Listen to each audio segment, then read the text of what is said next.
कुरुलस Usman episode 101 में Olaf और Vikings का लबास तउरकों जैसा है। गांवों में रहने वाले समझते हैं कि तउरक आने वाले हैं। ओलफ अचानक ईसाई लोगों पर हमला करता है और वहां मौजूद सबको मार डालता है।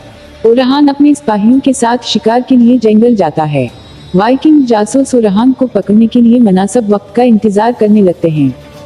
कांटाकुजिन सोचता है कि उसे फुकाफ ये हिमायत हासिल होगी और वो शहंशाह से बात करने चला गया।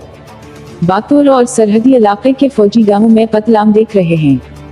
ओलफ अपनी छपनी की जगह से बाहर आता है और कहता है कि तर्क उस पतलाम के जिम्मेदार हैं। बातोर वाइकिंग्स पर हमला करने लगता है। जब ओरहान शिकार करता रहता है, जासूस हमला करने लगते हैं।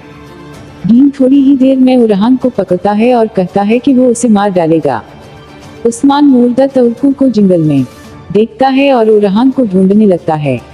उस्मान ने डीन को पकड़ लिया और उसकी अंगुलियां काटना शुरू कर दी। डीन का कहना है कि वो कोई बात नहीं करेगा। ऑक्टेम और बाइंडीर गांव जाते हैं। ऑक्टेम देखता है कि सब मर चुके हैं और ये समझने की कोशिश करता है कि क्या हुआ है। ओलफ बताता है कि तर्कों ने गांव पर हमला किया और टैक्स के लिए जमा किया गया सोना चोरी कर लिया। ओक्टम का कहना है कि बातोर बेकसूर है और वो ओलफ को मारना चाहता है। बेंगी बातोर की फिक्र करता है और फौरन अपने कबीले में वापस चला जाता है।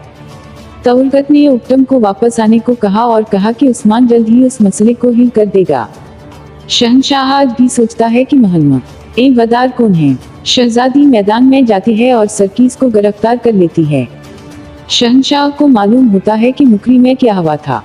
कांटाकुजिन फौरन उस्मान पर इल्जाम लगाना शुरू कर देता है और कहता है कि उसने सोना चोरी किया है। शहंशाह ने उस्मान के खिलाफ इल्जामात की तरदीद की और कहा कि वो तमाम हकायक जानेंगे।